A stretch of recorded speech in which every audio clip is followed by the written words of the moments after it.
네, 시청자 여러분 안녕하십니까. 돈과 세상이 보이는 시간 아침 경제 골든타임 박현진입니다. 안녕하십니까. 강수진입니다. 오늘 골든타임 한뉴스5로 시작합니다.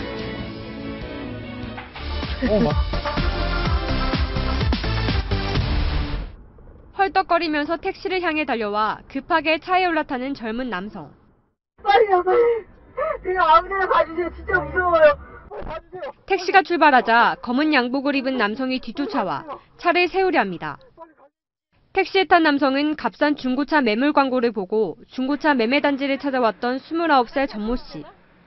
그런데 점 씨가 염두에 둔 차는 없었고 딜러 2명은 다른 차를 보여주겠다고 제안했습니다. 이들은 제안을 거부하는 전 씨를 차에 감금한 겁니다. 왜 차량을 구매 안 하는지 그런 거에 대해서 계속 협박을 하더라고요. 단순히 가짜 중고차 매물만 노리는 것이 아니라 대놓고 손님을 협박하는 불법 행위가 판치고 있습니다. 차를 구매하지 않고 돌아가려는 고객을 엘리베이터 앞에서 밀치며 협박하는 딜러도 있습니다. 경찰은 허위 매물을 보고 찾아온 고객들을 감금하거나 매매 대금을 가로챈 혐의 등으로 중고차 매매업자 등 120명을 검거하고 이 가운데 6명을 구속했습니다. 채널A 뉴스 조아라입니다.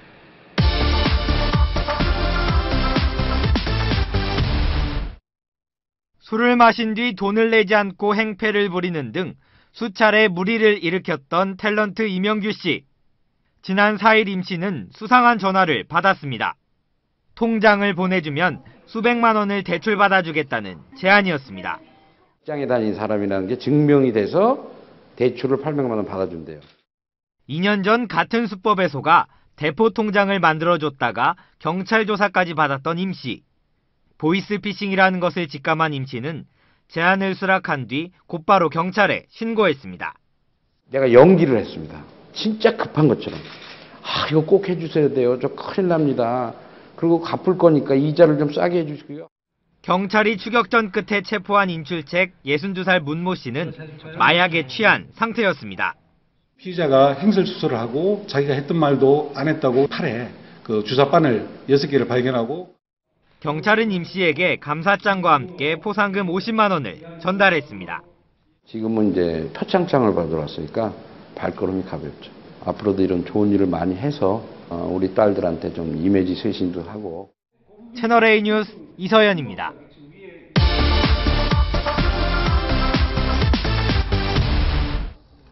독립투사들의 영혼을 위로하기 위해 마련된 추모비에 헌화하기 위해 걸어가는 하토야마 전 총리.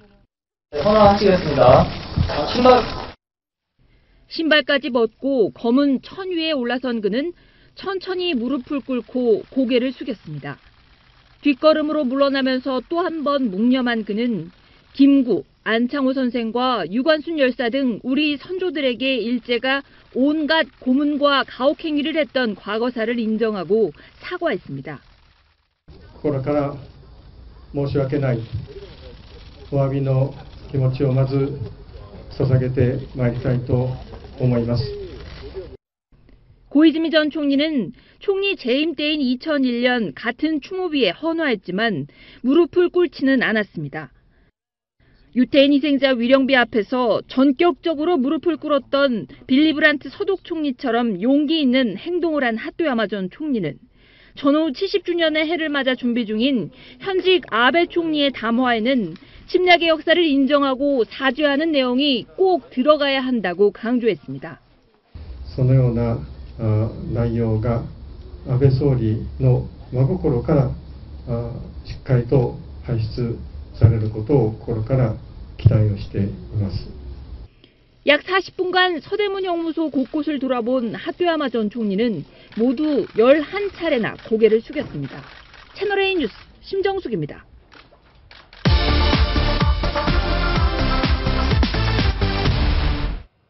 국방부의 보도 유예, 엠바고 요청에도 북한 지뢰 도발 사건에 대한 글을 국방부 공식 발표 하루 전날 SNS에 올린 새정치민주연합 김광진 의원. 국회 국방위원으로서의 기본적인 자질이 의심스럽다는 비판이 거세게 일자 반격에 나섰습니다. 자신에 대한 비판이 부당하다는 주장입니다. 김 의원은 페이스북에서 국방부가 전화 제 의원실에 엠바고를 보고한 적이 있느냐며 보고한 적도 없으면서 왜 엠바고를 지키라는 거냐고 비꼬았습니다. 김 의원은 이어 공개하는 게 국가의 안위를 해치는 것이라면 국방부는 왜 공개했느냐고 주장했습니다. 기자들은 국방부 대변인 브리핑만 받아 쓰느냐고 희한한 논리를 펴기도 했습니다. 하지만 당 안팎에선 국가 안보와 관련한 사안의 보안 유지를 중시해야 하는 국회 국방위원회 지위를 망각한 철없는 행동에 이어 반성하는 모습도 보이지 않고 있다는 비판이 거셉니다. 지난 2012년 총선 때 청년 비례대표로 국회에 입성한 김 의원은 백선엽 장군을 민족의 반역자라고 평가하는 등 잦은 구설에 올랐습니다. 채널A 뉴스 김윤수입니다.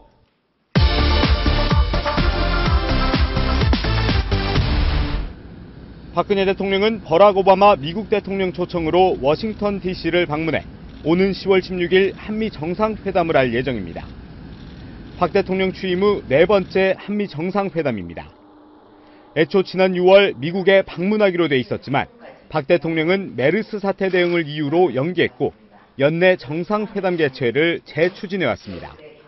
오바마 대통령도 우리 입장을 전적으로 이해하고 가능한 빠른 시기에 방미가 다시 추진될 수 있도록 우리 측과 협의하도록 지시했다고 밝혔습니다.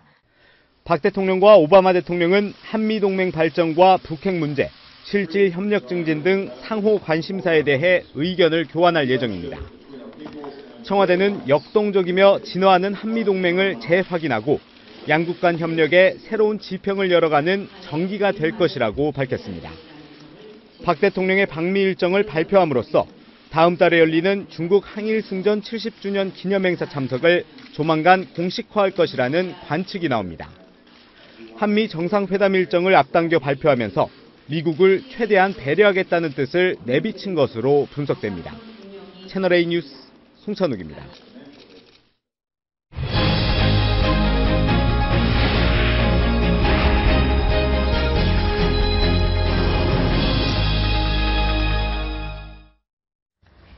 오늘의 골든타임 박상홍 공간과 미디어 연구소 소장, 정철진 경제 칼럼니스트, 강훈식 동국대 겸임교수, 그리고 김태현 변호사 네 분과 함께합니다. 어서 오세요.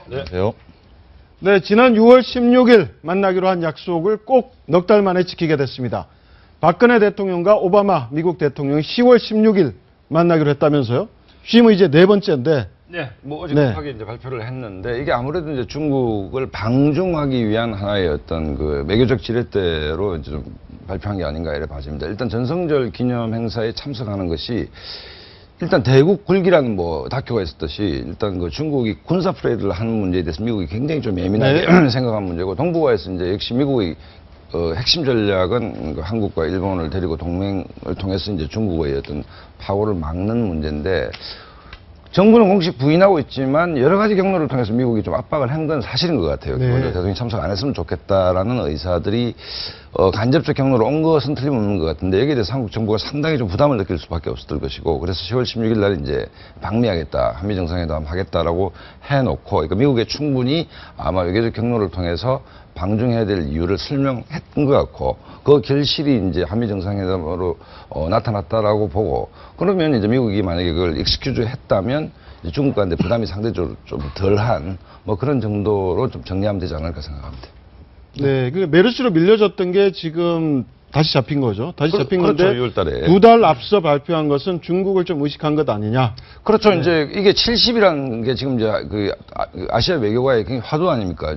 중국은 전성 70이고 이제 아베 담화는 정전 70주년 담화에 또 어떤 사대 침략이라는 말이 이제 들어가냐 안 들어가냐의 문제. 뭐 여러 가지 정세가 복잡합니다. 복잡한데 어찌됐든 그냥 미국과 협의 없이 단순 방중을 하는 문제는 미국이 굉장히 껄끄러운 상황에서 부담이 있을 수밖에 없고 부담을 갖는다는 징후가 여러 군데서 포착이 됐죠. 그런 측면에서 이제 어쨌든 우리 외교부가 미국하고 물밑에서 상당히 조율을 한 게 아니냐. 그게 어쨌든 방미를 하긴 하겠지만 10월 16일로 공식 발표를 한 것을 보면 기본적으로 미국의 압박에 대해서 우리 정부가 부담을 느꼈던 것이고 미국과 충분히 커뮤니케이션을 하고 어쨌든 한미 정상회담을 우리 일방 발표할 수는 없는 거 아닙니까? 그러니까 중국하고 조율해서 발표를 하고 그다음에 이제 며칠 뒤에 이제 중국을 방문하는 뭐 이런 형태의 있습니다.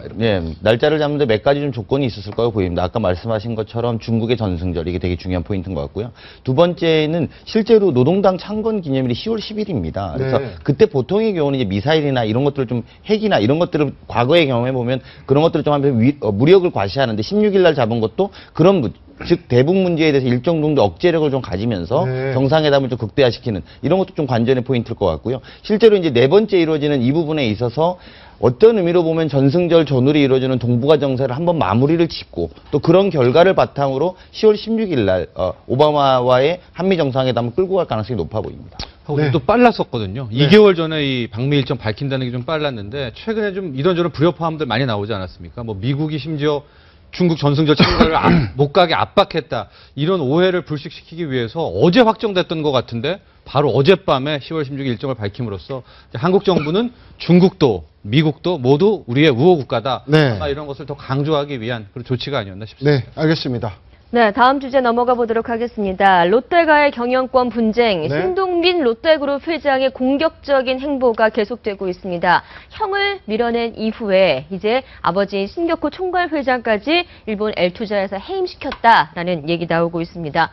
정리를 해주시죠, 좀. 어제 봤더니 재계에서는 거의 상황이 좀 종료된 거 아니냐라는 얘기가 나오고 있는데요. L투자회사에 그러니까 6월 30일자로 아버지가 있던 그 L투자회사 대표 자리를 공동대표로 가지 않았다고 하는 겁니까? 근데 어제 나온 거는요, 7월 30일, 그러니까 그로부터 한 달 뒤에 아예 아버지를 등본에서 다 삭제를 하고 본인이 해임시키고 단독 대표로 오른 것으로 확인이 됐습니다. 그러니까 지금 L4, L5, L6 세 개 투자회사를 제외하고는 이제 신동빈 롯데그룹 회장이 단독 대표로 이제 L투자회사를 장악한 것으로 알려져 있습니다. 또 하나 더 좀 눈길이 가는 것은 일본 계열사 대표이사도 지금 다 신동빈 회장이 장악했다는 거 아닙니까? 예, 그렇죠. 정기부 등본상에 따르면. 예.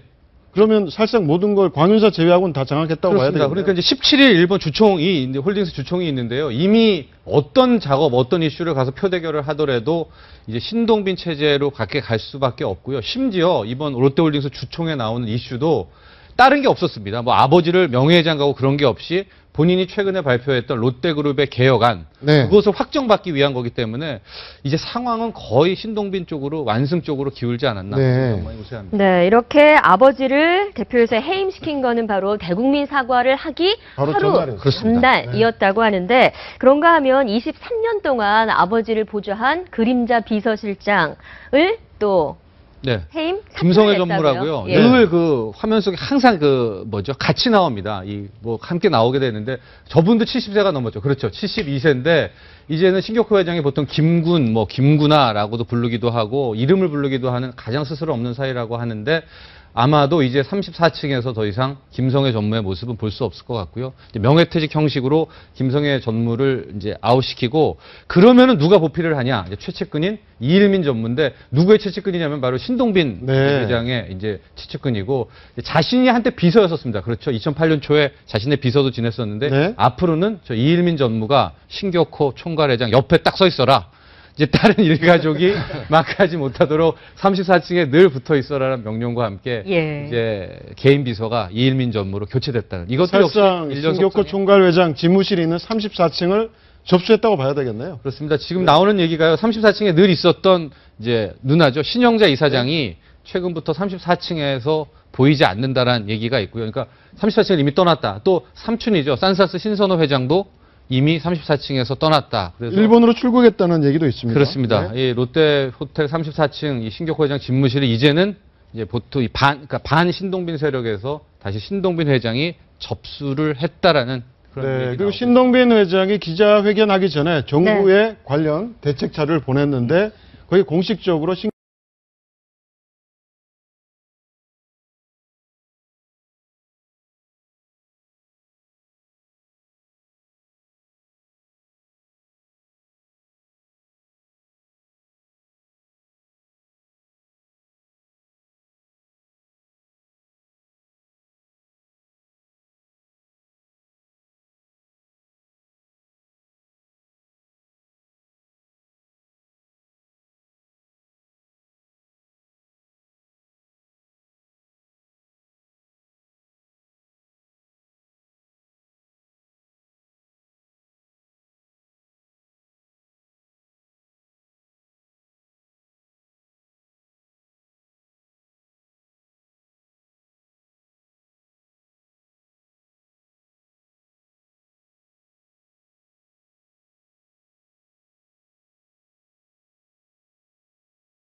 네, 지금까지 아침경제 골든타임이었습니다. 고맙습니다.